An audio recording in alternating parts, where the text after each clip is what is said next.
Hello बच्चों, welcome to my channel. मैं मीनाक्षी आ गई फिर से आपके लिए आपका अपना केमिस्ट्री का क्लास लेके। तो बच्चों अभी हम लोग क्या पढ़ रहे हैं? अभी हम लोग जीओसी पढ़ रहे हैं, जिसमें अभी तक हम लोग रिजोनेंस पढ़ रहे थे। पिछले क्लास तक हम लोग रिजोनेंस ही पढ़ रहे थे। आज से नया टॉपिक स्टार्ट करेंगे। क्या? Hyper conjugation. What is hyper conjugation? It is a kind of resonance. ये रिजोनेंस का काइंड ही है। तो रिजोनेंस क्या था? What is resonance? थोड़ा पीछे की तरफ चलते हैं। It is a delocalization of pi electron. क्या हो रहा है यहाँ? पाई इलेक्ट्रॉन का डीलोकेलाइजेशन हो रहा है। इसका सबसे अच्छा उदाहरण क्या था? बेंजाइल ग्रुप, है ना। It is delocalisation of pi electron. तो हाइपर कंजुगेशन क्या है? It is a delocalisation of sigma bond, sigma electron. कहाँ का? अनसेचुरेटेड अल्काइल बॉन्ड ग्रुप का। जो कहाँ से जुड़ा हुआ है? जो जुड़ा हुआ है कहाँ से? Attached to an atom of unsaturated system of an atom. मतलब ये क्या है? ऐसे सिग्मा बॉन्ड का, अल्काइल ग्रुप के सिग्मा बॉन्ड का यहाँ पे क्या, सिग्मा इलेक्ट्रॉन का यहाँ पे क्या हो रहा है? डीलोकेलाइजेशन। इसे ही हाइपर कंजुगेशन कहते हैं। डिफिनीशन क्या है इसका? डिफिनीशन है it is a delocalization of electrons of CH bond. CH bond के बीच का जो इलेक्ट्रॉन है, इसका डीलोकेलाइजेशन होता है। कौन सा इलेक्ट्रॉन है? ये सिग्मा इलेक्ट्रॉन है। मालूम है ये सिग्मा इलेक्ट्रॉन और डबल बॉन्ड हो गया पाई इलेक्ट्रॉन। अगर ट्रिपल बॉन्ड है तो इसमें एक हो गया पाई इलेक्ट्रॉन और एक हो गया सिग्मा इलेक्ट्रॉन। मालूम है ना ये होता है। तो क्या होता है इसमें? Delocalisation of sigma electron of CH bond of an alkyl group directly attached to an atom of unsaturated system या an atom with unshared P electron. कौन से एटम का? जो अनशेयर्ड पी इलेक्ट्रॉन है। आगे बात समझ में हो गई बात?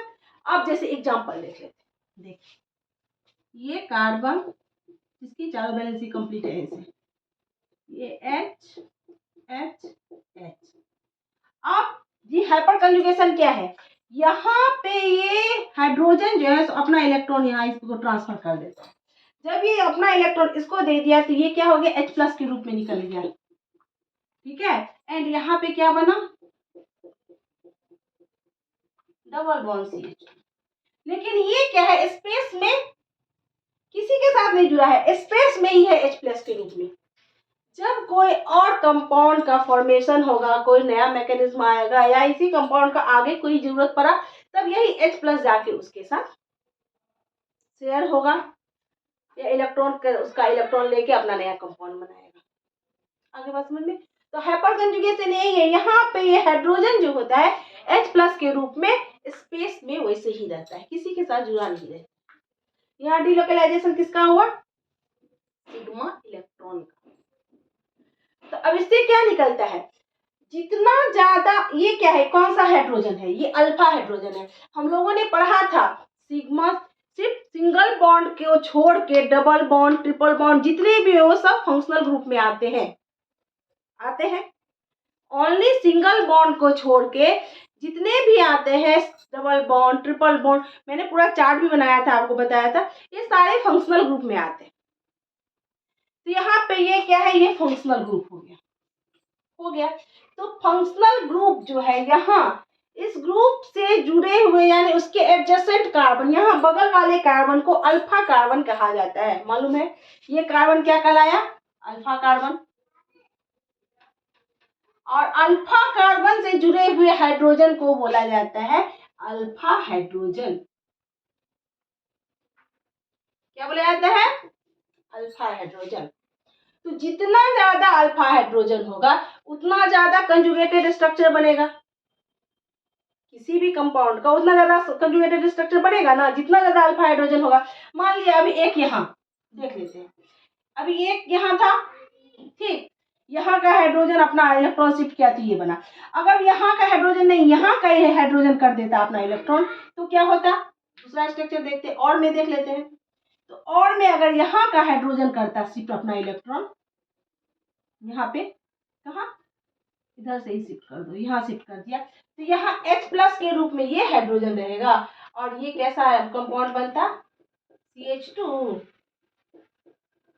यहाँ H, दो ठो स्ट्रक्चर। अगर वहां का नहीं, यहाँ का हाइड्रोजन रहता तो कैसा कंपाउंड बनता? और में देख लेते हैं यहाँ पे, ये हो जाता है क्या, C डबल बॉन्ड CH2, यहाँ ये H, ये H, और यहाँ ये H प्लस के रूप में था। तो कितना कंजुगेटेड स्ट्रक्चर हो गया, 3 कंजुगेटेड स्ट्रक्चर हो गया। तो मतलब क्या होता है, number of alpha hydrogen equal to number of conjugated structure. जितना ज्यादा अल्फा हाइड्रोजन बनेगा रहेगा उतना ज्यादा कंजुगेटेड स्ट्रक्चर बनेगा, ठीक है। और जितना ज्यादा कंजुगेटेड स्ट्रक्चर होगा उतना ज्यादा स्टेबल कंपाउंड होगा। आगे बात समझ में, तो चलिए मैं और बातें बताती हूँ। मैंने अभी बताया क्या, more the number of alpha hydrogen, या मोर जितना अल्फा हाइड्रोजन होगा मोर द कंजुगेटेड स्ट्रक्चर, उतना कंजुगेटेड स्ट्रक्चर होगा और उतना ज्यादा कंपाउंड स्टेबल होगा। यानी कंपाउंड की स्टेबिलिटी किस पे डिपेंड करता है, कंपाउंड की स्टेबिलिटी डायरेक्टली प्रोपोर्शनल टू होता है अल्फा हाइड्रोजन या कंजुगेटेड स्ट्रक्चर ऑफ एटम। क्यों, alpha hydrogen equal to conjugated structure, और जितना ज्यादा कंजुगेटेड स्ट्रक्चर होगा कंपाउंड जो होता है उतना ज्यादा स्टेबल होगा, है ना। क्या है, more the number of hyper conjugated structure more stable is the compound stability directly proportional to a number of alpha hydrogen या equal to number of conjugated structure।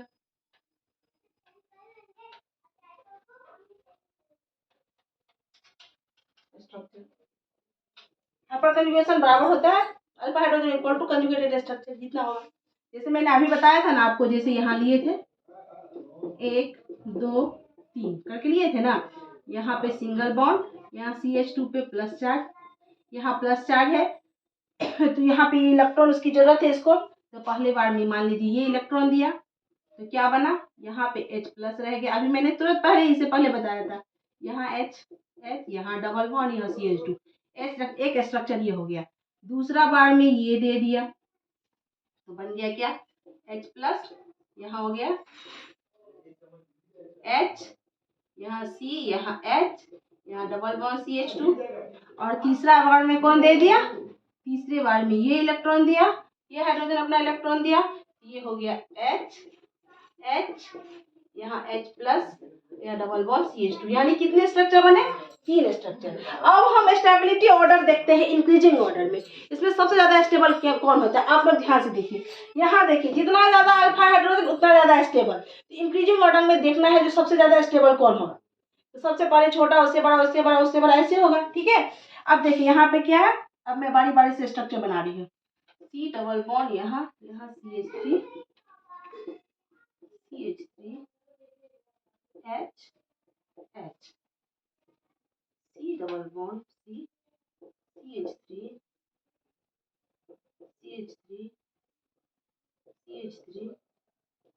H, ठीक। यहाँ C double bond C CH3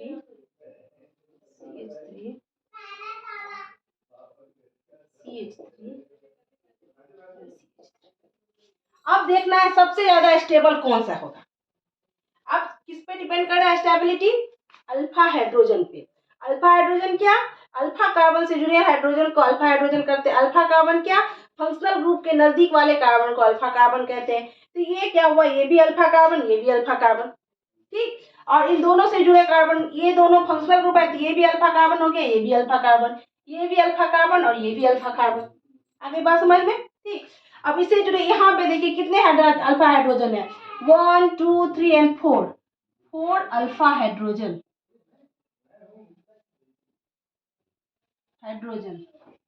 अब इसमें देखिए 3 4 5 and 6 alpha hydrogen है। इसमें देखिए 3 3 6 7 and 8 alpha hydrogen. इसमें 3 3 6 और 3 9 प्लस 10 अल्फा हाइड्रोजन इसमें 3 3 6 3 9 3 12 अल्फा हाइड्रोजन है। अब देखना है सबसे ज्यादा स्टेबल कौन होगा। मैंने क्या बताया है, जितना ज्यादा अल्फा हाइड्रोजन उतना ज्यादा कंजुगेटेड स्ट्रक्चर, और जितना ज्यादा कंजुगेटेड स्ट्रक्चर कंपाउंड उतना ज्यादा स्टेबल। तो इंक्रीजिंग ऑर्डर में देखेंगे तो सबसे ज्यादा स्टेबल कौन होगा, ये, ठीक। उसके बाद ये, इसके बाद ये, इसके बाद ये। आगे बात समझ में, 1 2 3 4 5 करेंगे तो 5 greater than 4 greater than 3 greater than 2 greater than 1। ये ऑर्डर हो गया। आगे बात समझ में बच्चों? एक दो और एग्जाम्पल देख लेते हैं, इसके बाद आगे चलेंगे। तो बच्चों अब इसमें देखते हैं, अल्कीन में देखते हैं। ठीक है, अल्कीन में ये ग्रुप बनाया मैंने साइक्लोहेक्सेन। अगर यहाँ पे डबल बॉन्ड है, ये हाइड्रोजन एडजेसेंट अल्फा हाइड्रोजन कितना हुआ, इसके जस्ट बगल वाले यहाँ पे जो है, एक तो ये बाहर निकल गया, ये हुआ एक हाइड्रोजन अल्फा हाइड्रोजन। यहाँ पे मानेंगे 2 अल्फा हाइड्रोजन, क्योंकि एक कार्बन यहाँ दूसरा कार्बन, यहाँ पे कितना हो गया 3 अल्फा हाइड्रोजन। यहाँ पे इसके जस्ट बगल वाला कार्बन यहाँ है, तो यहाँ पे 2 हाइड्रोजन और यहाँ पे 2 हाइड्रोजन, तो कितना हो गया यहाँ 2 2 4 अल्फा हाइड्रोजन। कितना हो गया 2 2 4 अल्फा हाइड्रोजन।